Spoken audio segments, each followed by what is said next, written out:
અમેરિકાએ ફરી એકવાર ઈરાન પર હુમલો કરી દીધો છે। બીજી તરફ જે ઈરાન છે એણે પણ જોરદાર વળતો જવાબી હુમલો શરૂ કરી દીધો છે।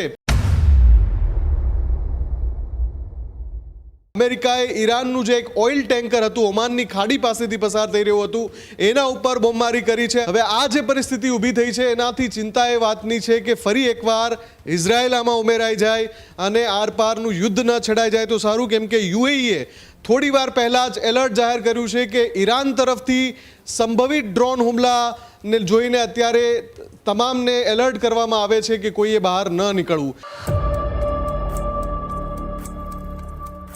કે જો ડીલ માટે ઈરાન નહીં માને તો હજુ વધારે બોમ્બમારો અમે કરીશું ઈરાન ઉપર। સમાચાર એવા પણ આવી રહ્યા છે કે હોર્મુઝ ખાડી ક્ષેત્ર છે ત્યાં કેટલાક જહાજોમાં અત્યારે આગ લાગી છે। ચિંતાની વાત એ છે કે આખી દુનિયાના 1000થી વધુ જહાજો હોર્મુઝ ખાડી ક્ષેત્રમાં અત્યારે ફસાયેલા છે। માંડ શાંત થયેલા ઈરાન અમેરિકા યુદ્ધમાં ફરી એક વખત ભડકો થયો છે। જમીન કે હવામાં નહીં પરંતુ મધદરિયે મોટું ઘમાસાણ શરૂ થયું છે। આખો વિડીયો જોતા પહેલા હજુ પણ અમારી ચેનલને સબસ્ક્રાઇબ નથી કરી તો YouTube પર સબસ્ક્રાઇબ કરો અને Facebook અને Instagram પર ફોલો કરો।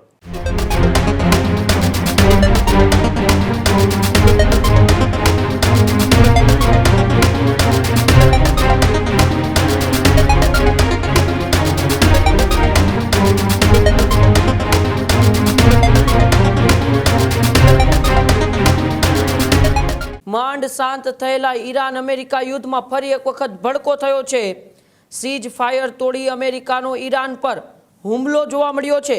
જમીન કે હવામાં નહીં પરંતુ મધદરિયે મોટું ઘમાસાણ શરૂ થયું છે। હોર્મુઝ ખાડી ક્ષેત્રમાં કેટલાક જહાજોમાં આગની ખબર। ઈરાનના કેટલાક જહાજોને અમેરિકાએ પોતાના નિશાને બનાવ્યા છે। ઈરાનનો પણ અમેરિકા પર જોરદાર જવાબી હુમલો જોવા મળ્યો છે। અમેરિકી યુદ્ધ જહાજો પર ઈરાનનો વિધ્વંસક હુમલો જોવા મળ્યો। ઈરાને ફરી એક વખત યુએઈ પર ડ્રોન મિસાઇલથી હુમલો કર્યો છે। હોર્મુઝમાં હાલમાં ભીષણ યુદ્ધ જેવી સ્થિતિ જોવા મળી રહી છે। હોર્મુઝમાં હાલમાં 1000થી વધુ જહાજો ફસાયેલા છે। બંને રાષ્ટ્રો વચ્ચે ફરીથી આરપારનું યુદ્ધ છોડાય તેવી સ્થિતિ જોવા મળી રહી છે। ત્યારે એક બાજુ એવી ચર્ચાઓ હતી કે હવે એ આગામી 48 કે 72 કલાકમાં યુદ્ધ સમાપ્તિના સમાચાર મળશે, પરંતુ યુદ્ધ સમાપ્તિના સમાચાર નથી મળ્યા। એ શાંત થયેલ ઈરાન અમેરિકા યુદ્ધમાં ફરી એક વખત એ ભીષણ યુદ્ધના ભણકારા વાગી રહ્યા છે, કારણ કે ફરી એક વખત અમેરિકાએ સીઝ ફાયર તોડીને ઈરાન પર હુમલો કર્યો છે અને ઈરાને પણ વળતો જવાબ આપ્યો છે। વધુ માહિતી માટે સીધા જ ન્યૂઝ રૂમથી મારી સાથે મુફદ્દલ જોડાયેલા છે। મુફદ્દલ, વિશ્વના અનેક દેશોને એમ હતું કે હવે કદાચ યુદ્ધ સમાપ્ત થશે, એટલે કે વિશ્વની પરિસ્થિતિ એ ફરી એક વખત સામાન્ય થશે, પરંતુ અત્યારે સમાચાર સામે આવી રહ્યા છે કે અમેરિકાએ ઈરાન ઉપર હુમલો કર્યો અને ત્યારબાદ ઈરાને પર અમેરિકા પર વળતો હુમલો કર્યો છે। બિલકુલ ઉમંગ, જે વૈશ્વિક પરિસ્થિતિ હતી એ માંડ શાંત પડી રહી હતી, થાળે પડી રહી હતી। 14 મુદ્દાના પ્રસ્તાવ ઉપર બંને દેશો ચર્ચા કરવા માટે રાજી થઈ ગયા હતા અને ચર્ચા પણ બેકડોર ચેનલથી ચાલી રહી હતી અને એ પછી વાત એવી આવી હતી, જે એક્ઝિયોઝનો રિપોર્ટ હતો એના અનુસાર કે બંને દેશો યુદ્ધને સંપૂર્ણપણે ખતમ કરવા માટે તૈયાર થઈ ગયા છે અને એ પછી 30 દિવસની દ્વિપક્ષીય વાતચીતની શરૂઆત થશે।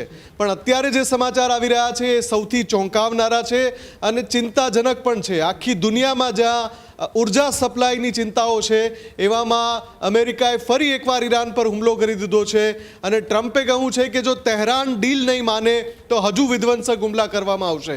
બીજી તરફ જે ઈરાન છે એણે પણ જોરદાર વળતો જવાબી હુમલો શરૂ કરી દીધો છે। એટલે કે હોર્મુઝ જે ક્ષેત્ર છે ત્યાં અત્યારે ફરી એકવાર યુદ્ધ જેવી સ્થિતિ ઊભી થઈ ગઈ છે। અમેરિકાએ ઈરાનનું જે એક ઓઇલ ટેન્કર હતું ઓમાનની ખાડી પાસેથી પસાર થઈ રહ્યું હતું એના ઉપર બોમ્બમારી કરી છે અને એના બાદ ઈરાને વળતા જવાબમાં અમેરિકન યુદ્ધ જહાજો જે હોર્મુઝથી થોડા આગળ જ્યાં જળસ્તર પર છે ત્યાં જવાબી હુમલા કર્યા છે અને ઈરાનના જવાબી હુમલામાં અમેરિકાની કેટલીક બોટને પણ નુકસાન થયું છે અને સામે ઈરાનની કેટલીક નાની ત્યાં જે ફાયર બોટ્સ છે એને ડૂબાડી દીધાનો દાવો અમેરિકન નેવીએ કર્યો છે। હવે આ જે પરિસ્થિતિ ઊભી થઈ છે એનાથી ચિંતા એ વાતની છે કે ફરી એકવાર ઇઝરાયલ આમાં ઉમેરાઈ જાય અને આરપારનું યુદ્ધ ન છેડાઈ જાય તો સારું, કેમ કે યુએઈએ થોડી વાર પહેલાં જ એલર્ટ જાહેર કર્યું છે કે ઈરાન તરફથી સંભવિત ડ્રોન હુમલા ને જોઈને અત્યારે તમામને એલર્ટ કરવામાં આવે છે કે કોઈએ બહાર ન નીકળવું. એટલે કે યુએઈ પર પણ ઈરાન ફરીથી ડ્રોન હુમલા શરૂ કરે એવી સંભાવનાઓ છે. કેટલાક અહેવાલો એવું પણ કહી રહ્યા છે કે ઈરાને યુએઈ તરફ ડ્રોન છોડ્યા છે અત્યારે. એટલે ફરી પાછી એ જ સ્થિતિ પર આપણે ધકેલાઈ રહ્યા છે જે માંડ 15 દિવસ 20 દિવસ 30 દિવસથી શાંત પડી છે અથવા તો થાળે પડવા તરફ જઈ રહી છે. અત્યારે જે અમેરિકાએ હુમલો કર્યો છે એ સંભવિતપણે તહેરાન ઉપર દબાણ ઊભું કરવા માટે કર્યો છે, કેમ કે ટ્રમ્પનું કહેવું છે કે જો ડીલ માટે ઈરાન નહીં માને તો હજુ વધારે બોમ્બમારો અમે કરીશું ઈરાન ઉપર. એટલે અત્યારે જે ટેક્ટિક્સ અપનાવી રહ્યા છે ટ્રમ્પ, એનાથી ચિંતા એ વધી છે કેમ કે ઈરાને પહેલાં જ કહ્યું હતું કે જો સીઝ ફાયરનો ભંગ કર્યો અમેરિકાએ તો ઈરાન માકૂલ જવાબ આપશે. અને અત્યારે તમામ જે શસ્ત્રાગારો છે એને સજ્જ કરીને બેઠું છે ઈરાન આટલા દિવસના ગેપમાં. એટલે જવાબી હુમલો પણ ખૂબ જ વિધ્વંસક હોઈ શકે છે. સમાચાર એવા પણ આવી રહ્યા છે કે હોર્મુઝ ખાડી ક્ષેત્ર છે ત્યાં કેટલાક જહાજોમાં અત્યારે આગ લાગી છે. ચિંતાની વાત એ છે કે આખી દુનિયાના 1000થી વધુ જહાજો હોર્મુઝ ખાડી ક્ષેત્રમાં અત્યારે ફસાયેલા છે.